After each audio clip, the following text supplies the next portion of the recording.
Chris here, and welcome to my channel, and welcome to this week's reading vlog. So it is the 17th, and man, am I slumping. I've had a lot of DNFs, a lot of books that I was hoping to enjoy more that I didn't.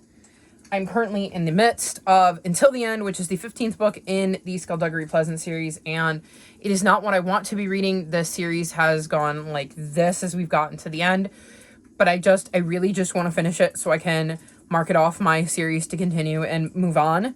So we're going to try to get through this. I have like 250 pages left, so hopefully that won't take me too long this week. The other two books I need to get to because of library is, again and again, this is overdue, so I would really like to get to this one so I can return it to the library. I'm only 18 pages in, but I'm finding it very intriguing. And then I would like to get back to Redemptor, because I think I have to listen to this in the next, like, 36-ish hours. So this has become a very, very high priority for me, because I don't want to have to take the audiobook out again and use another one of my Hoopla borrows of the month to get this out again. So that is a little priority. My other priority is, we're going to try this. I purposely looked because I wanted to see where I was at. So we're going to try if I can do this without dumping it all over the floor. This stack right here. Plus Purloined Poinsettia and the rest of Until the End. I'm going to set this down because it's heavy. That is what's left on that. And we're on the 17th, guys. And I need to film my TBR game, because I need time to film it, edit it, and upload it. And last time the upload took like 4 days. So I want to give myself plenty of time, which means I really, really, really need to make a dent on that. Like, really need to. So I am going to mention that I would like to do a 3-ish day Christmas vlog where I focus on what I believe are my Christmassy books. Whether that is going to be the 23rd, the 24th, and the 25th, or the 24th through the 26th, I'm not sure. So I don't know whether this is going to be a 6-day or 7-day vlog. It's probably going to depend on how much reading I get done. That being said, I'm trying to find the handful of books I have on here. So it's these two. So this is a Christmas mystery. So that seems like an obvious shout. This feels like it's set at Christmas time, but I'm not sure, so I will probably put that on there. Just in case it is, because the cover is giving me massive Christmas vibes. Purloined Poinsettia is also set at Christmas, so I can add that book on there. I want to read A Very Strange World's Christmas, which is a mini novella, so that won't take me long. And then I also have The Afterlife of Holly Chase, which I've read a couple of times, and it is a Scrooge retelling. And I've really enjoyed it, and I like to listen to it every couple of Christmases. So if I could get to this would be cool. And then my last book would be The Post Box at the North Pole. And I can't read this until I get through the entirety of my Reindeer Readathon TBR, because I'm using that for my Slang It prompt, and you can only read the Slang It prompt if you've completed all of the other prompts for the readathon. So, I believe that would add these two that I would need to get to if I wanted to do that for that vlog. So, I mean, I've kind of dug myself into a hole here. Most of the books that were on my TBR were not on my Queer Lit Readathon TBR, which was not very bright of me. I spent the first 2 days of the month trying to catch up on books that I was in the midst of in preparation for the Queer Lit Readathon. And then this past week, it was like, here are 5 books that are on your TBR that are overdue from the library. You need to read them now. Oh, and by the way, you're going to be losing the audiobook to 3 others in the next week or so. So you might want to get on them too. And none of them were on my TBR. So I'm just a smidge behind. So I would really, really, really like to get through a good chunk of this so that I can film my TBR game and know that the main things I need to read for my Phase 10 TBR are my like Christmassy reads. And maybe one or two others, because I would like to film this before Christmas. Like, I would ideally like to film it this weekend. So, yeah. I'm going to need some luck. Because I really do feel like I've bit off more than I can chew. And that there is going to be a little pretty orange piece of paper going on that next month. And next month is phase 2. Which means I'm technically going to play that twice. So, I don't know. I very much feel like I've bit off way more than I can chew. And that I've set myself an impossible task, especially considering I'm slumpy. I need to rereading books that I will love. And let me see. I should enjoy Beyond the Mountains because it's a sequel. Chilled to the Cone is going to be iffy because while I like that series, my levels of enjoyment depend on how much our main character's estranged husband is in them. So I don't know whether he's going to be in that a lot or not. The Warriors book should be fine. The Sky Unicorn will be a fast read. I really like the other Vashti Hardy books I've read, so I have high hopes there. But that still leaves me with 1, 2, 3, 4, 5 books that I'm like unsure on. 7 if you include these. So yeah, we're going to try and see if I can't complete most of this mess, but I'm not feeling super confident. And usually by this point in the month, I have a good idea as to whether I have a shot at finishing that. And this month, if I had to put money on it, I'd say no, because it's also the holidays. And granted, I'm not planning on doing anything special. Because of COVID, I won't go into anybody's houses. So, like, I don't get to do the whole present thing with anybody. And honestly, with money having been so tight, all of our extra funds that I've managed to turn out are legitimately going into paying off repairs on our car, because we had one of those in October where we had to get our car repaired. Luckily, our mechanic is working with us and letting us pay it off as we can. Bringing Rocky to the vet, hopefully, because we would like to bring him in, and he needs to go to the vet before he, mixes with the general population. And doing Christmas for the little ones in my life, there's not really going to be presents flying around my house. So Christmas is going to feel very blah. Like, honestly, I'm not expecting presents this year from, like, anybody. Because usually the only people in my life who got me presents were my parents and my gram. And my gram hasn't been in the greatest of health the last 2 years, so she's not really doing the present thing. Like, I'll get a card and whatever, and there'll probably be a check in the card, so that'll probably go to covering the vet fees for Rocky, but I won't really have anything to open. Like, nobody else in my life gets me gifts, and with money being tight, I'd rather just concentrate on putting that money towards paying off the bill we owe our mechanic and taking care of Rocky. So it's not exactly going to be eating into my time having it be a holiday month. Like, my month really isn't going to look any different. The only thing I will do is there will probably be one day when I try to drop off presents, and that's just going to stress me out because I have to leave the house, and I don't like leaving the house ever. So yeah, it's a crappy situation, and I'm going to do what I can to lessen the mental impact that takes. So it is possible that I dive into books to deal with the stress of that, or I might not. I can tell you that I'm starting to get into a bit of wanting to watch TV.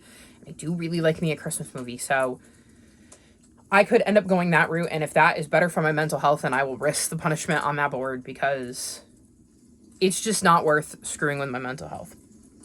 However, I have rambled on for a good 11 minutes, which is a very, very long open when I'm actually doing it at the appropriate time and not like the next morning when I've read stuff and have books to talk about. So I'm going to wrap this clip up here, and I'm going to go read, and we'll see what I can make of this week and how many of these books I can actually get to.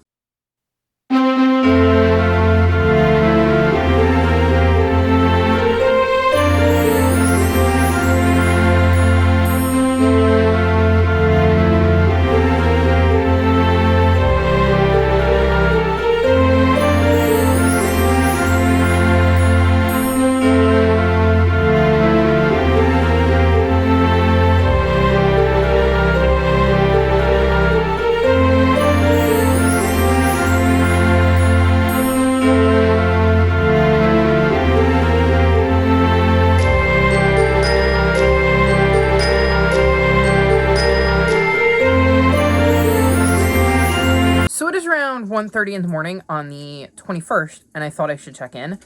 I've made some decent progress on my books this week.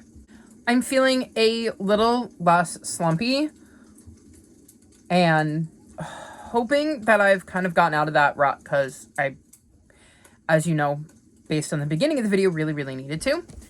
So first up, I finished Redemptor. This is the second book in, might just be the Ray Bear duology. And this series follows Tarsai, who in the first book is sent by her mom to try and become one of the companions of the Crown Prince. This is common practice in Tarsai's world that the Crown Prince has companions, and they end up forming a bond using the Ray, which makes them super duper close. And Tarsai has kind of been starved for affection and companionship. Her mom has basically kept her away from everybody and everything and hasn't really allowed her to get close to anyone. So when she gets the ability to be one of the kids that could be chosen to be part of the Crown Prince's council, she is super excited because she is drawn in by the idea of having a built-in family, because that's how close these people become. And what she doesn't know is that her mom has kind of programmed her with a wish that once she's close to the Crown Prince, she needs to kill him, and Tarsai has to figure out how to manage that. And then this is obviously the sequel where we continue Tarsai's story. I ended up giving this book 3.5 stars.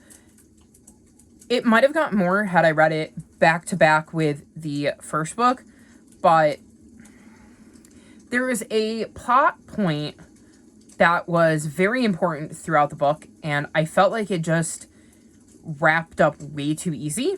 And I can't really explain that without talking about spoilers, but it is mentioned that Tarsai's got to do this thing, and I thought we were kind of building up to the thing, and the thing happened so quickly that I was quite surprised, because I thought it would take up more of the book, and it didn't.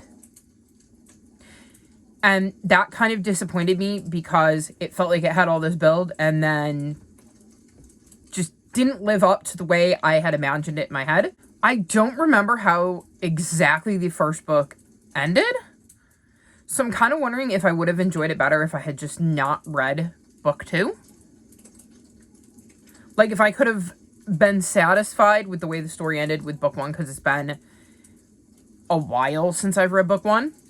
I enjoyed my journey with this for the most part. Like I said, the reason it's getting the 3.5 stars is because of the fact specifically that we were building toward this thing, and then it just went by so quickly that I did not enjoy how that kind of played out. So it was an easy read. I really got into it. The world came back to me pretty quickly, but there were just parts of it that were unsatisfying for me and left me wanting more. Then I read Chilled to the Cone, and I gave this 4 stars. This is the 11th book in the Bake Shop mystery series, and we're following Jules, who runs a bakery with her mom and solves mysteries. And in this one, a local known as the Wizard ends up getting murdered, and Jules gets involved and is trying to figure out what actually happened to him. He's a bit of an eccentric homeless person that most people around town seem to know, so Jules kind of wants to know what happened to him, because things aren't adding up based on the knowledge she has. Also, in this one, she's contemplating a new venture, and we see her dealing with that and how that plays into the greater story. If you've seen me talk about this series at all before, you'll know that Jules came home to her hometown to help her mom run this bakery after she and her husband became estranged, and the estranged husband has popped up. His name is Carlos, and I don't like Carlos, and there was more Carlos in this book than I wanted. So while I really, really liked the mystery aspect, the fact that there was more Carlos in this book than I wanted brought my rating down. That has been pretty much a theme throughout the entire series, is books that are Carlos light or empty tend to get higher ratings than ones that feature him, and especially ones that feature him heavily. This mystery really sucked me in, and I wanted to know what happened to the wizard and why, who targeted him, and was it just a case of wrong place, wrong time, or was somebody out to get him? So I really got invested in the mystery aspect. It probably would have gotten 4.5 stars if it hadn't been for all the Carlos stuff, so do with that what you will. If you've read part of the series and you don't like him, keep that in mind, that he's going to feature enough in this book to have dropped my rating. So we'll see how the next one goes. As long as the mysteries continue to be interesting and I continue to enjoy Jules' relationship with her coworkers and her mom and the professor who is the main cop in this town, and like her best friend Lance, I will continue to read the series. If I don't, then I could see it being a series. I eventually DNF just because I really don't like Carlos, and if I'm not liking the mysteries or the other relationships, there would be really nothing to keep me around. Then I finally finished Until the End, and I'm giving this 3.25 stars, and the only reason this is getting over 3 stars is because there was a twist toward the end of the book that I did not see coming, and that I absolutely adored, and was like, oh my god, really? It's really this? Like, you just did that? Oh my god.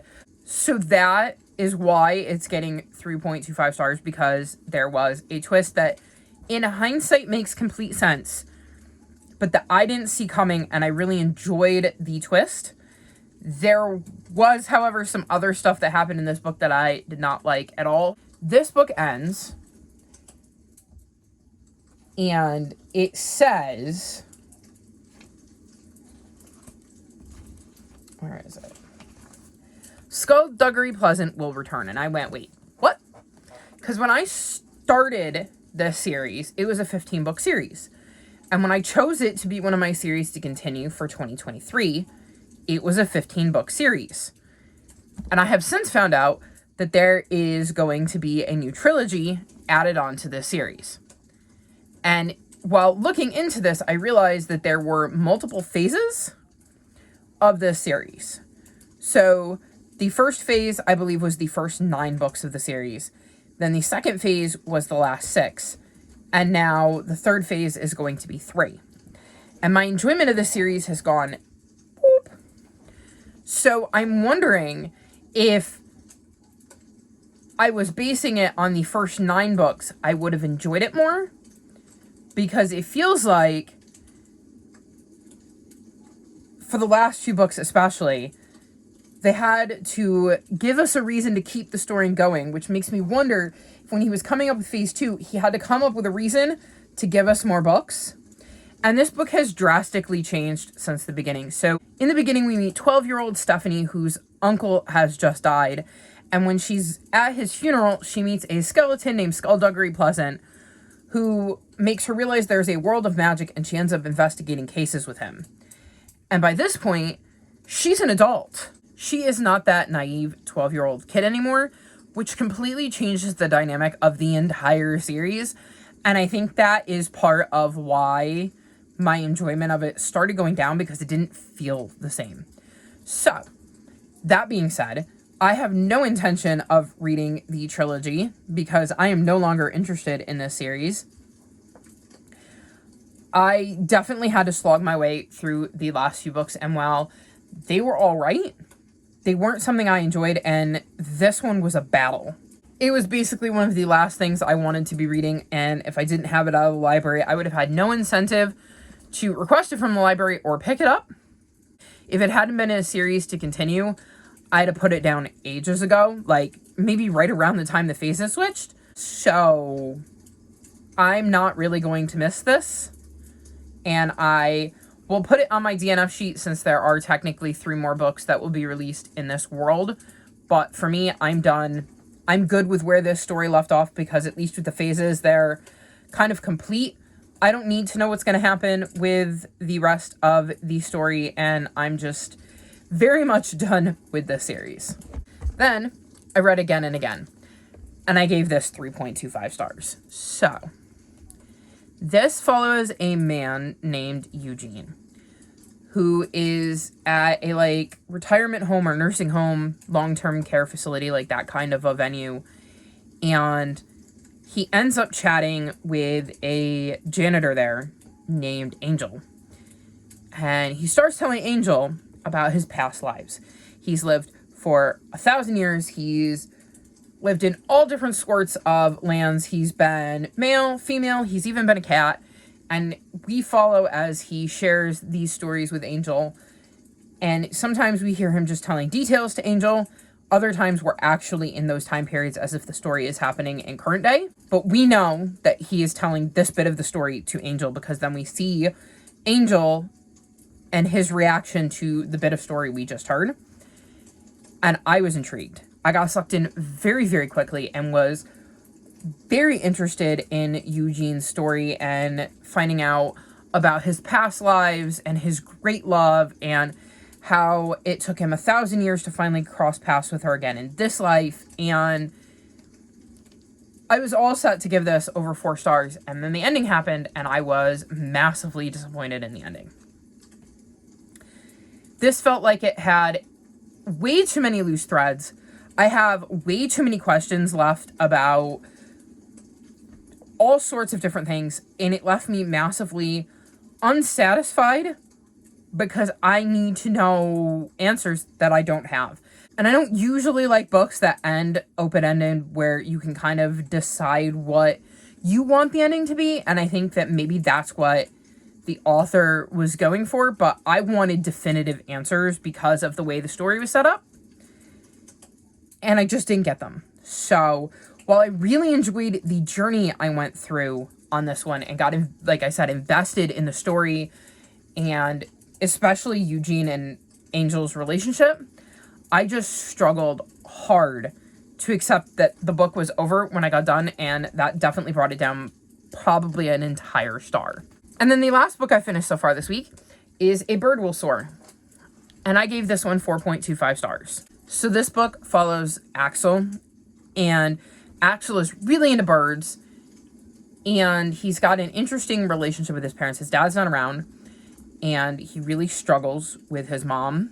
One of the cool things in his life is that there is an eagle and some eaglets in a nest in the woods kind of behind his house. But one day he's home, a storm hits, a tornado does a lot of damage, including knocking a tree down into his house and knocking the bird's nest out of the tree, where one of the eaglets is injured. Because he's so into birds, he's been going to this program, and he ends up getting a hold of the director of the program who rehabilitates injured birds and gets her to come save the eaglet.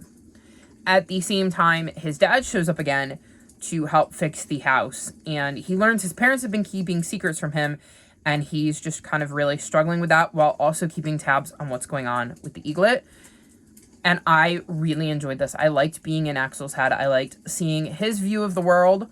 I loved his passion for birds and getting to see his just complete obsession with them, and how much he loves learning about them and talking about them, and just how much focus he spends on them.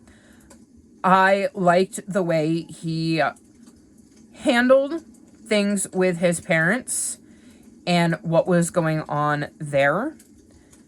I just really got into the story and wondering what was happening with the eaglet and whether it was going to survive, while also, like I said, getting to see these looks at a dynamic with a family that is broken but maybe not beyond repair, and how that is kind of similar to what is going on with the eagle and the eaglet and the nest and stuff like that. So I quite enjoyed this middle grade contemporary and getting to spend time with Axel and spend time in his head. It's not one I can see myself rereading, but it is 100% one I will be passing on to one of the little ones in my life because I just thought it was a really great read. And I had a fun time with it, even though it's not one I can see myself rereading. And then the last update I have is that I have started the Multiplying Mysteries of Mount 10. And I'm on page 33, so I haven't gotten very far in this. So far, I know that our main character, Esther, had wanted to go to an art camp, but as her stepdad is driving her to the school, a, storm hits, and they end up going up the wrong mountain, so she ends up at a math camp, and they can't leave because of the storm and the dangerous conditions. So right now, Esther and her stepdad are settling in at this math camp, and that's all I know, is that she has ended up at a math camp instead of an art camp and is going to have to deal with that. So we'll see how this goes. I'm curious to see how Esther handles being at a math camp instead of an art camp because they're two very, very different things. It has an interesting premise, so I'm quite interested to see if it ends up clicking with me. So that's my update. I've got some videos edited as well because both of the previous vlogs before this one, the last two, are edited. Last week's is uploaded. The Queer Lit Readathon, which ran from the 3rd to the 9th, is taking ages again. So I'm a little frustrated there, which is why I will definitely 100% be filming my TBR game in the next few days so that I can take a few days to edit it and then have a multitude of days to upload it. My plan tomorrow is to film my Phase Out Your TBR, which is also scary, but I want to, again, have time to upload it. Where am I on my TBR? Oh, not good. Not good. So, with it being Thursday, yuck. If I film Saturday, and looking at my calendar because it's over here, which would give me a few days to edit because I sometimes struggle with that, with how much time I have, how much focus. It's also going to be Christmas. I don't know exactly what my plans are going to be. And then there's the whole, I have wrestling on Saturday. And I have no idea where my head's going to be at. And if my brain is bad, I'm not going to want to watch my own face. So that can make editing tricky. I need to get through some of this because... Ugh. So this is my pile, along with this. I think this is the only book I have an audiobook for, so I have to physically read all that, minus this. Which is going to be interesting, because it's all going to depend on A, does it hook me, and B, can I make my brain concentrate? And that's not my entire TBR. I still have a few books that are on my hoping to read for Christmas TBR.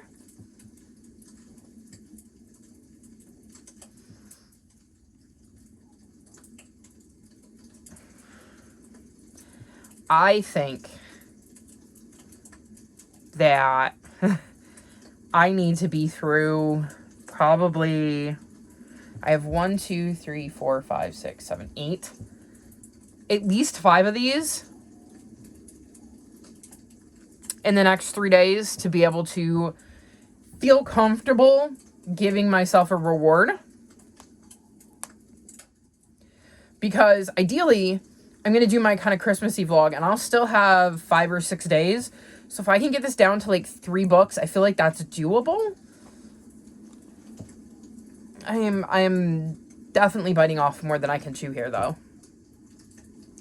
So we're going to try. And I will check back in with you on Saturday. No, probably Sunday, because I'll wait until Sunday. Yeah, Sunday, to let you know how I did and see where we're at, because I'm feeling nervous, guys. I really, really am. And I don't want a punishment, because punishments are scary. Especially considering I have Phase Out Your TBR, which is me doing my TBR game essentially twice. The only difference is that, 1, I'm doing a different phase, and 2, I don't have to take punishments. And the only mandatory prompts would be the ones that complete my phase. Everything else is kind of a suggestion. and will be books I use to build my TBR for January in general, because those books will take precedent. So I really hope that you guys in the next clip have a very happy Chris who is like, you're not going to believe how successful the last 3 days have been. I don't have a lot of high hopes for that. So I will check back in with you at the end of this vlog and let you know how I did.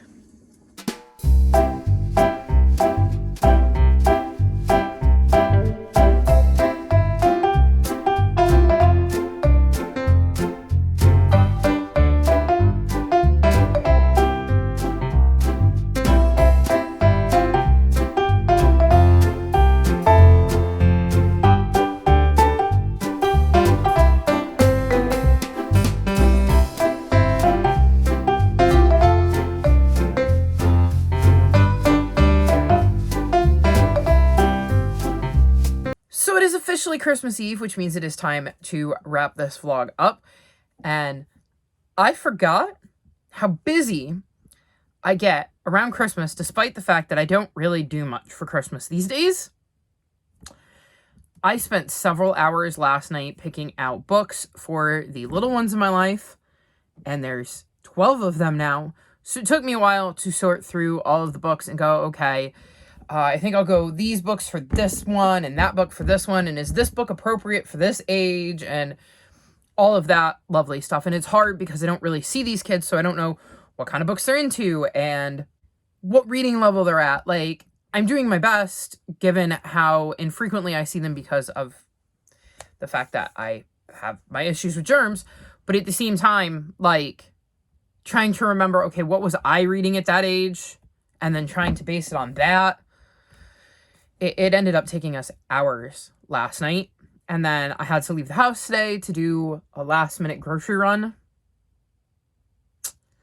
And of course, I still have to wrap my presents and all of that lovely jazz. So I think when I filmed that, whenever I get around to that, and I really need to get around to it in the next few days, because my Queer Lit Readathon vlog took like 4 days to upload, and it was 45 minutes. And there's a good chance that'll be in the vicinity. So I need to give myself time. And if it's the 24th, then ideally I would want to start uploading it by like Wednesday, the 27th. So I need time to like film it and edit it and all that stuff. And I have no idea how I'm going to do that because I may or may not be going out tomorrow to drop off presents. So yeah.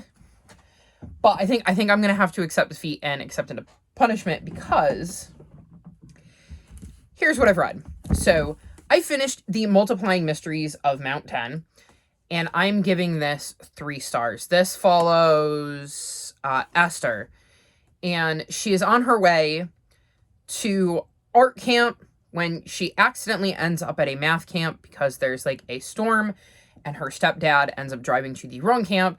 And once there's a mystery that starts to happen, and she gets sucked into the mystery and wants to find out what's going on. And there were parts of this I really enjoyed and thought were quite interesting. And then there were parts I didn't.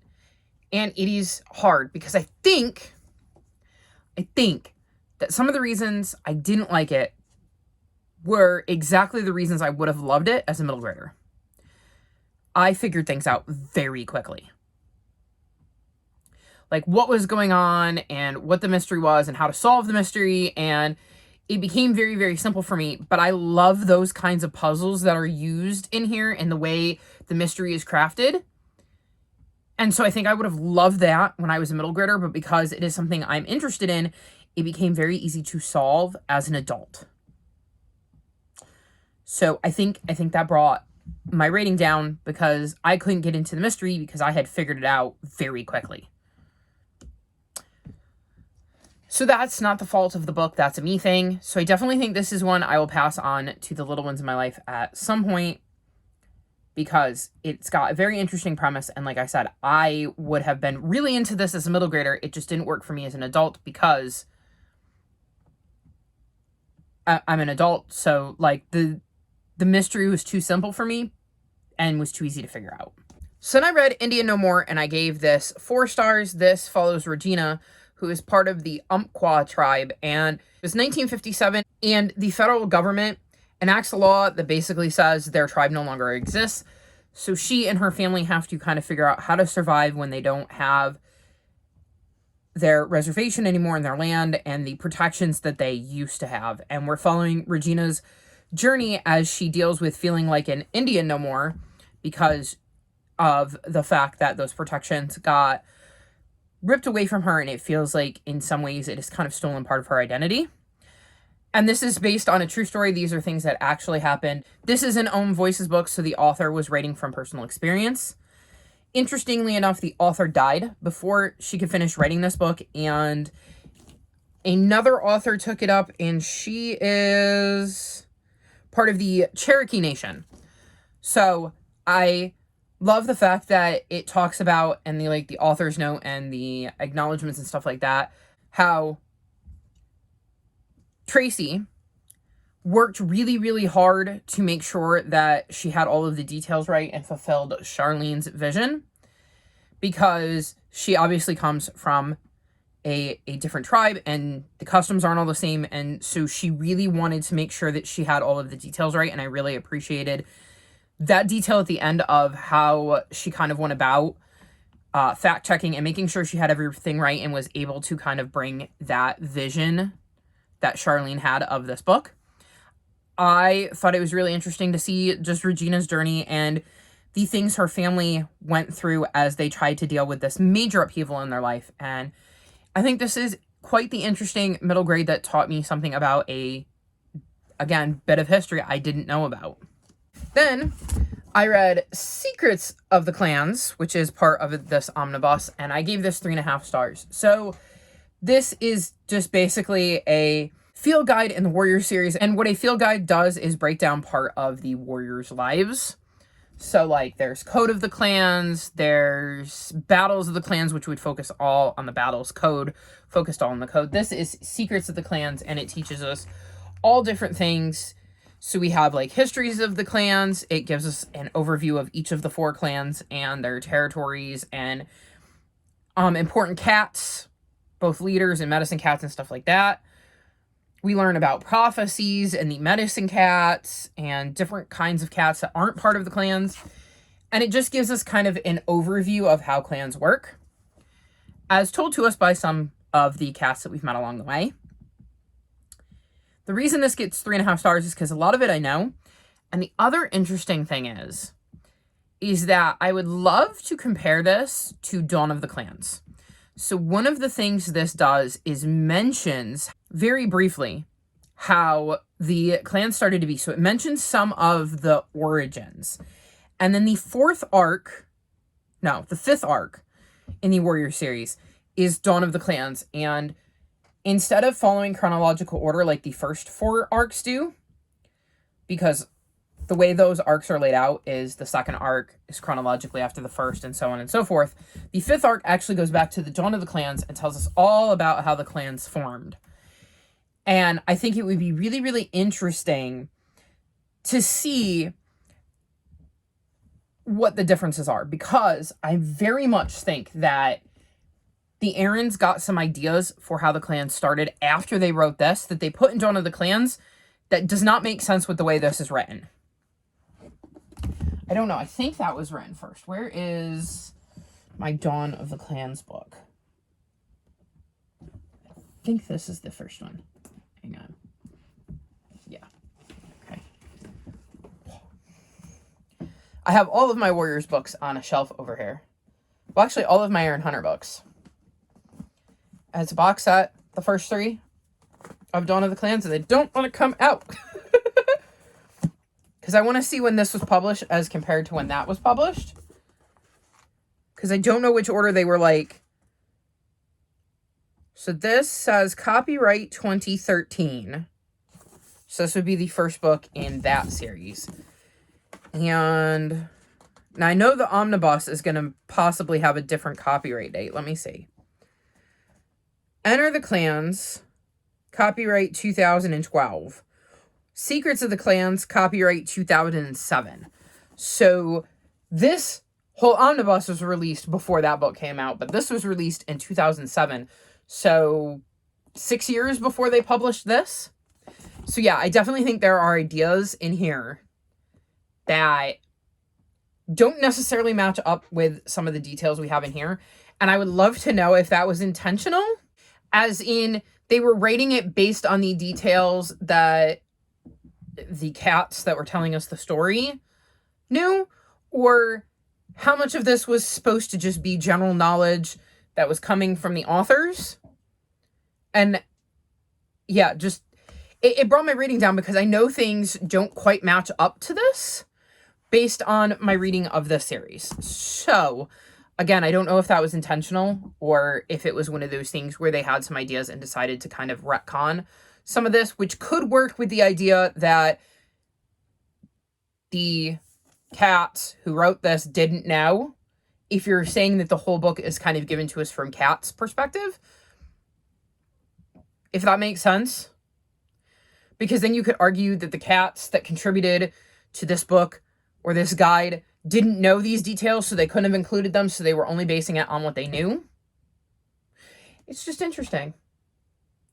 It'd kind of be like you have an oral history that's handed down, and you end up finding some census record or some diary from some long lost relative that you didn't know you had, and you learn details about your family that do not jive with the stories that have been passed down because they kind of got left out or omitted, or like a game of telephone, lost in translation. So I thought that was interesting, but it definitely brought my rating down because I spent a lot of time going, huh.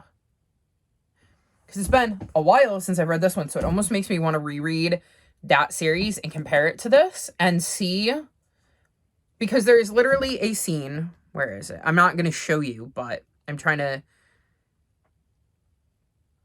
see if... Yeah, it says History of the Clans. And then it has a scene that looks like it should be in these books. Like, I vaguely remember this scene from this series, but not well enough to, like, know if that is how it was written in here, which makes me kind of want to find that scene and compare it to the way it was written in this one.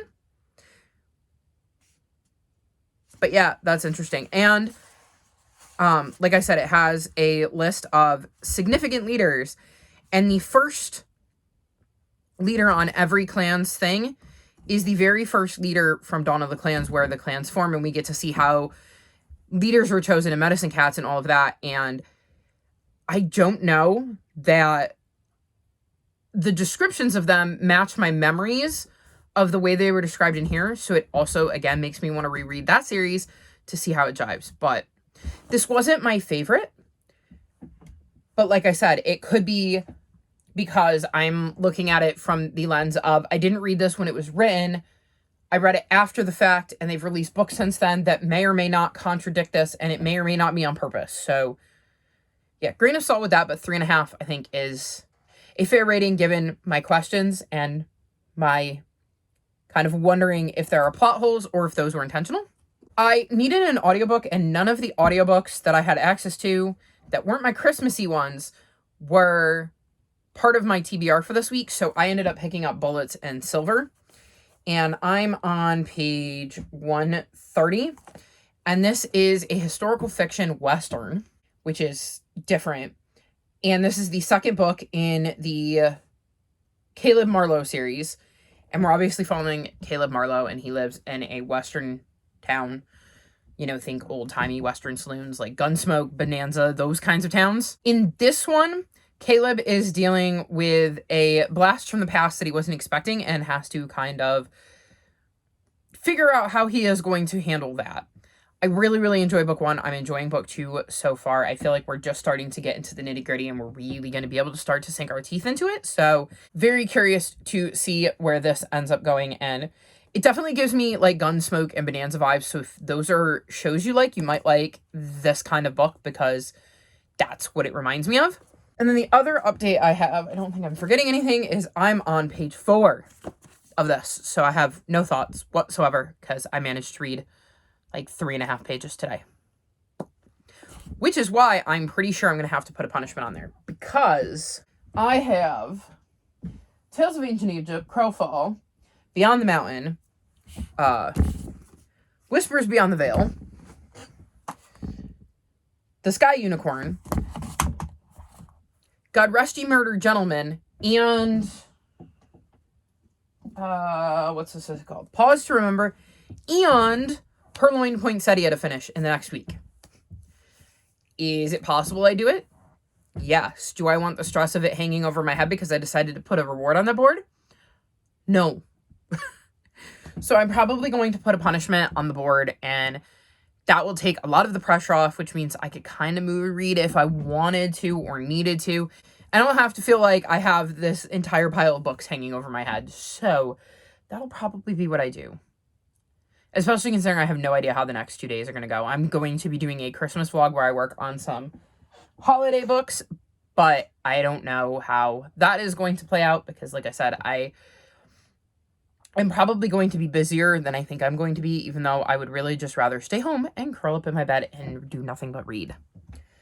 But I think I'm going to wrap this vlog up here because I have updated you on everything and I need to get on to the next one if I want any hope at all of trying to get through a good chunk of the books I would like to read, because y'all have no idea how many books I have in my room right now. Like, it is a ridiculous number of books. I'm going to wrap this vlog up here.